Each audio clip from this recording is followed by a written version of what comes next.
आम लोकानुषित्वा शाश्वती समाः शुचिनां श्रीमतां गेहे योग भ्रष्टो अभिजायते।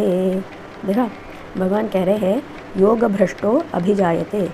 जो भी योग के पथ पर चलते हुए भ्रष्ट हो गया है, उसे पूर्ति कर नहीं पाया, तो उसका क्या होगा? प्राप्य पुण्यकृताम, तो जितना भी उसने किया है, आधा अधूरा जितना भी उसने किया है, उसके पुण्य के बल पर प्राप्य पुण्यकृताम, उसने पुण्य किया है तो उस पुण्य के आधार पर लोकानुषित्वा शाश्वती ही समाः, तो जो बड़े बड़े साधकों के लोक हैं, तपोलोक महरलोक, ऐसे लोकानुषित्वा उन सभी लोगों में सुख भोग करने के बाद शाश्वती ही समाः, तो बहुत सालों तक ये सुख के भोग के बाद शुचिनाम श्रीमताम गेहे घर में, किस प्रकार के घर में?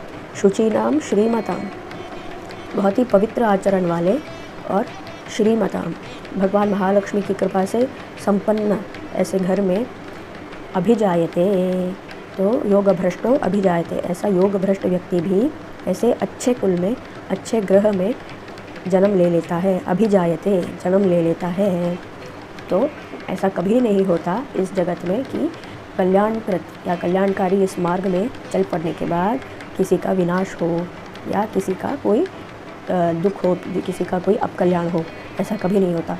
भले आप योग भ्रष्ट भी क्यों ना हो जाए, फिर भी आप दूसरे लोकों में अत्यंत शाश्वती समाः, शाश्वत सुख का भोग करके फिर से इस धरातल पर आप लेंगे जन्म, एक इतने अच्छे एक परिवार में, घर में, जहाँ पे शुचिनाम श्रीमताम, बहुत ही अच्छे कुल में आप जन्म लेंगे, और फिर आपकी योग साधना जो है वो आप फिर से प्रारंभ कर सकेंगे। इसका भगवान स्वयं आपको आशीर्वाद दे देते हैं।